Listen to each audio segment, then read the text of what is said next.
Assalamualaikum warahmatullahi wabarakatuh. Perkenalkan, nama saya Widya Jistiana dengan NPM 0321222026. Perkenalkan, nama saya Jini Nakia dengan NPM 0321122003. Kami akan memaparkan dan mereaksi tentang pembelajaran BIPA mengenai mahasiswa asal Jepang yang bernama Tomohiro Yamashita.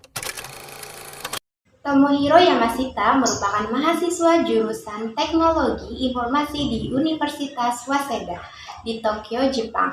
Tomohiro Yamashita adalah salah satu mahasiswa asing yang mempelajari bahasa Indonesia pada awal tahun 2021. Universitas Waseda mewajibkan mahasiswanya mengambil kelas bahasa asing. Sebelum Tomo mengambil kelas bahasa Indonesia, Tomo awalnya mengambil kelas bahasa Mandarin terlebih dahulu. Di kelas bahasa Mandarin, Tomo dipertemukan oleh seorang mahasiswa asal Indonesia yang sedang berkuliah di Jepang, yaitu Jerome Pauline. Belajar Indonesia di mana dan bagaimana? Oh iya, aku belajar di universitas. Oh, emang ada pelajaran bahasa Indonesia? Ada. Oh ya? Jadi kita kan kalau di Waseda itu harus ngambil kelas bahasa asing. Iya. Bahasa Mandarin, bahasa Korea, Rusia, Jerman, ada bahasa Indonesia juga. Itu boleh milih? Boleh milih. Nah, lu milih apa waktu itu? Dulu aku bahasa Mandarin. Mandarin ya. Nah, Tomohiro bahasa Indonesia ambil? sama dengan kelasnya sama dengan Yusuke. Oh, sama. Ya. Kenapa Indonesia? Kenapa mengambil kelas bahasa Indonesia? Awalnya di tahun pertama di universitas aku Bahasa Mandarin. bahasa Mandarin Bahasa Mandarin juga. bahasa Indonesia itu di tahun terakhir. Setelah bikin banyak konten bersama juga.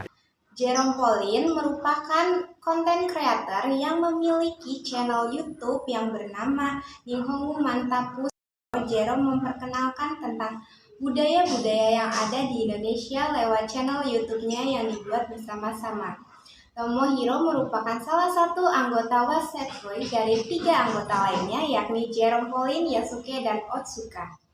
Melalui channel YouTube, Jerome memperkenalkan beragam budaya di Indonesia, mulai dari makanan, suku, tradisi, pulau-pulau, kepada Tomo, Yasuke, dan Otsuka. Selain memperkenalkan budaya, Jerome juga memberikan pengetahuan ataupun pengajaran lebih, seperti mengenai cara menulis, pelafalan yang tepat, dan pengetahuan yang mendalam mengenai Indonesia. Contohnya seperti memberikan pertanyaan-pertanyaan seputar luas Indonesia, jumlah provinsi yang di Indonesia, pulau-pulau yang indah di Indonesia, serta gunung-gunung yang ada di Indonesia.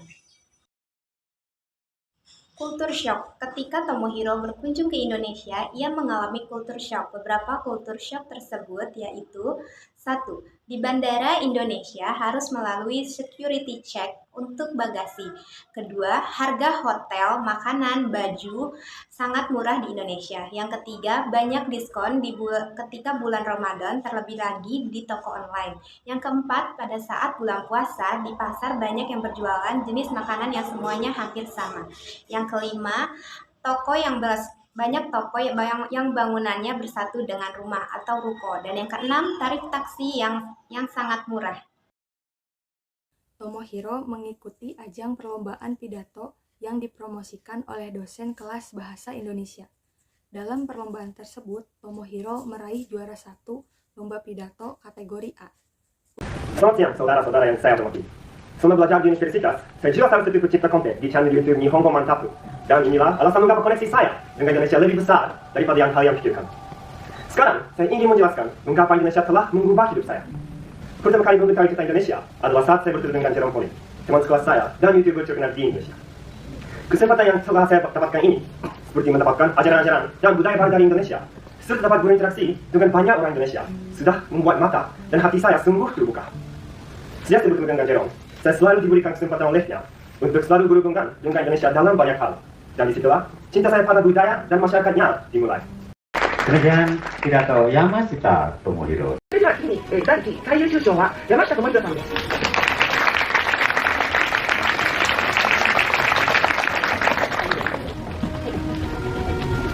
Hai, karena Universitas Internasional Studies memberikan sertifikat ini sebagai penghargaan yang setinggi-tingginya kepada Yamashita Tomohiro-san sebagai juara 1 kategori A atas partisipasinya dalam lomba pidato bahasa Indonesia ke-14.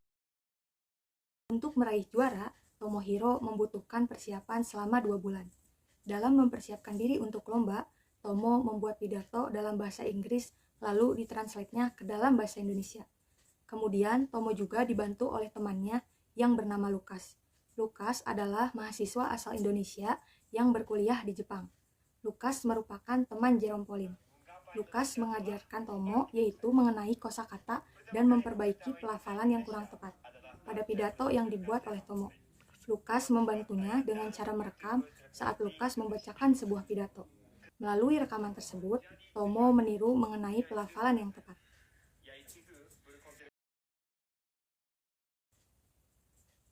Tujuan Tomo mengikuti lomba karena untuk mengasah kemampuan ia dalam bercakap bahasa Indonesia dan juga memotivasi dirinya untuk bisa lebih menguasai bahasa Indonesia.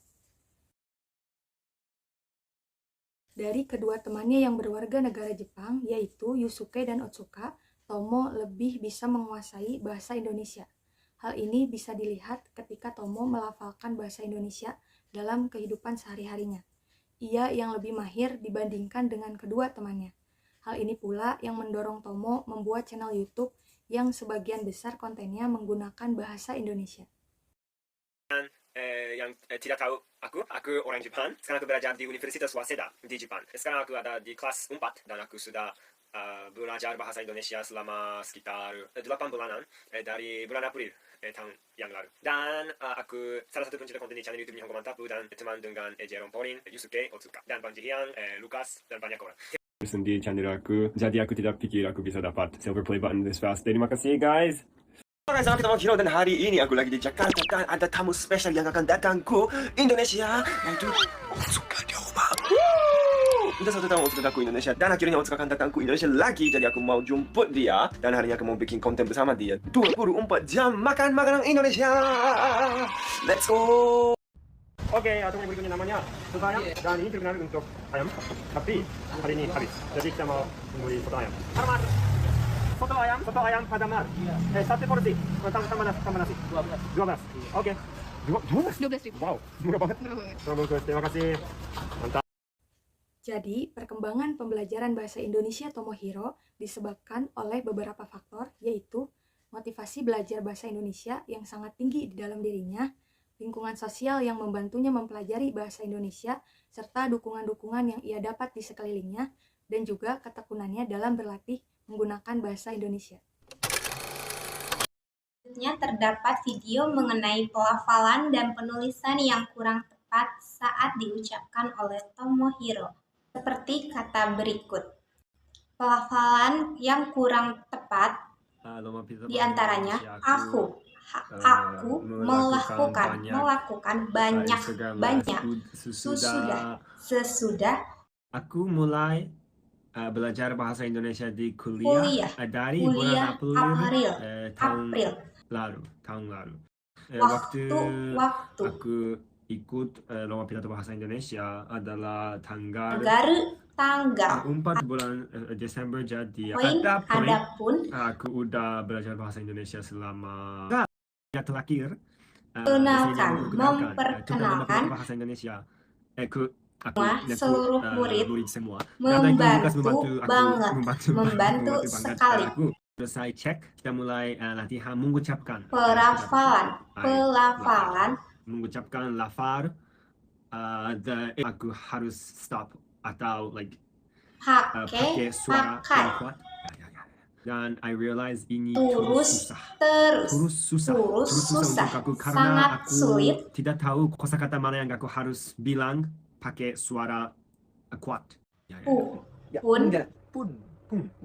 Tapi di Indonesia harus buat security check sebelum memasuki bandara. Kecil banget, kecil sekali. Keempat.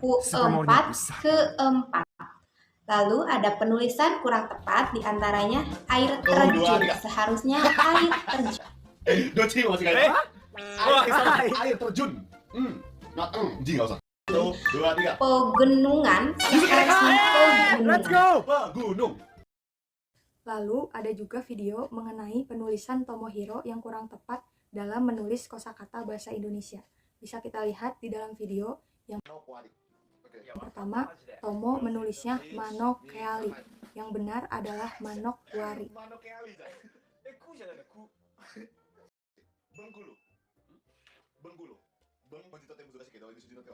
Kedua, Tomo menulisnya Bengkulu.